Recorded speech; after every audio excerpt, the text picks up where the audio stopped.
ہے؟ مجھے یقین ہے کہ مدینہ کو نہیں جا رہے۔ مدینہ میں تمہارا کیا کام؟ یہ قبیلے غطفان کا ایک خاندان تھا جو نقل مکانی کر کے کہیں جا رہا تھا۔ ابو جریج نے خود ہی کہہ دیا تھا کہ خالد مدینہ تو نہیں جا رہا، تو خالد نے اسے بتانا مناسب بھی نہ سمجھا۔ ابو جریج نے کہا، اہل قریش کیا سوچ رہے ہیں؟ کیا یہ صحیح نہیں کہ محمد صلی اللہ علیہ وآلہ وسلم کو لوگ نبی مانتے ہی چلے جا رہے ہیں؟ کیا ایسا نہیں ہوگا کہ ایک روز مدینہ والے مکہ پر چڑھ دوڑیں گے اور ابو سفیان ان کے آگے ہتھیار ڈال دے گا؟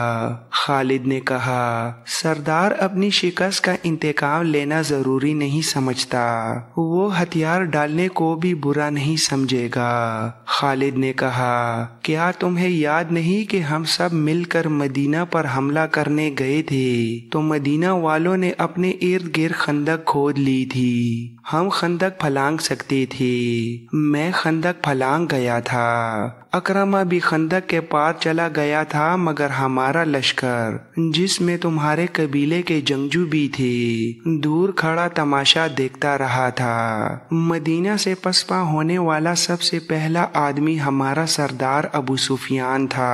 ابو جریج نے اپنا ایک ہاتھ جو ضعیفی سے کانپ رہا تھا خالد کے آگے کر کے کہا، میرے بازوں میں طاقت نہیں رہی ابن ولید، میرا جسم ذرا سا بھی ساتھ دیتا تو میں بھی اس معرکے میں اپنے قبیلے کے ساتھ ہوتا۔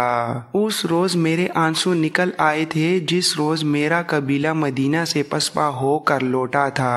اگر کعب بن اسد دھوکہ نہ دیتا اور مدینہ پر 3-4 شب خون مار دیتا تو فتح یقینی تمہاری ہوتی۔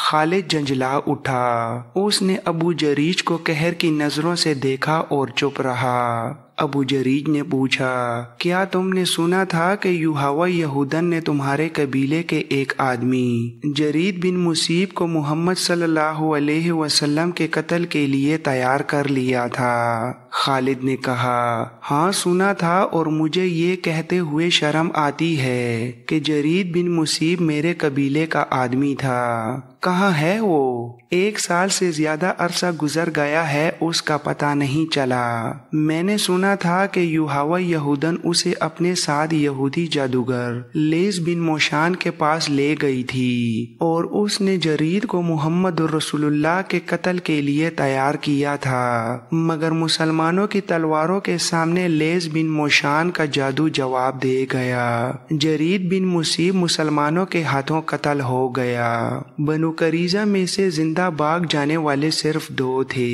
لیس بن موشان اور یوحوا۔ ابو جریج نے کہا، اب صرف ایک زندہ ہے، لیس بن موشان، صرف لیس بن موشان زندہ ہے، اور جرید اور یوحوا وہ بدروہیں بن گئی تھے۔ میں تمہیں ان کی کہانی سنا سکتا ہوں۔ تم نے یوحوا کو دیکھا تھا، وہ مکہ کی ہی رہنے والی تھی۔ اگر تم کہو گے کہ اسے دیکھ کر تمہارے دل میں ہلچل نہیں ہوئی تھی اور تم اپنے اندر حرارت سی محسوس نہیں کرتے تھے تو خالد میں کہوں گا کہ تم جھوٹ بول رہے ہو۔ کیا تمہیں کسی نے نہیں بتایا تھا کہ مدینہ پر حملے کے لیے غطفان اہل قریش سے کیوں جا ملا تھا اور دوسرے قبیلے کے سرداروں نے کیوں ابو سفیان کو اپنا سردار تسلیم کر لیا تھا؟ یہ یوحوا اور اس جیسی 4 یہودنوں کا جادو چلا تھا۔ گھوڑے اور اونٹ چلے جا رہے تھے، اونٹوں کی گردنوں سے لٹکتی ہوئی گھنٹیاں بوڑھے ابو جریج کے بولنے کے انداز میں جل ترنگ کا ترنم پیدا کر رہی تھیں۔ خالد انہماک سے سن رہا تھا۔ ابو جریج کہہ رہا تھا، جرید بن مصیب یوحوا کے عشق کا اسیر ہو گیا تھا۔ تم نہیں جانتے ابن ولید، یوحوا کے دل میں اپنے مذہب کے سوا کسی آدمی کی محبت نہیں تھی۔ وہ جرید کو اپنے تلسم میں گرفتار کر کے اپنے ساتھ لے گئی تھی۔ میں لیس بن موشان کو جانتا ہوں، جوانی میں ہماری دوستی تھی۔ جادوگری اور شعبدہ بازی اس کے باپ کا فن تھا، باپ نے یہ فن اسے ورثے میں دیا تھا۔ تم میری بات تو سن رہے ہو نا ولید کے بیٹے، یا اکتا رہے ہو؟ اب میں باتوں کے سوا کچھ نہیں کر سکتا۔ خالد ہنس پڑا اور بولا، سن رہا ہوں ابو جریج، غور سے سن رہا ہوں۔ ابو جریج نے کہا، یہ تو تمہیں معلوم ہوگا کہ جب ہمارے لشکر کو مسلمانوں کی خندق اور آندھی نے مدینہ کا محاصرہ اٹھا کر پسپائی پر مجبور کر دیا تو محمد صلی اللہ علیہ وسلم نے بنو قریظہ کی بستی کو گھیر لیا تھا اور لیس بن موشان اور یوحوا جرید بن مصیب کو وہیں چھوڑ کر نکل بھاگے تھے۔ خالد نے کہا، ہاں ہاں ابو جریج، مجھے معلوم ہے کہ مسلمانوں نے بنو قریظہ کے تمام مردوں کو قتل کر دیا اور عورتوں اور بچوں کو اپنے ساتھ لے گئے تھے۔ ابو جریج نے ہنستے ہوئے کہا، میں جانتا ہوں تم میری باتوں سے اکتا گئے ہو، تم میری پوری بات نہیں سن رہے ہو۔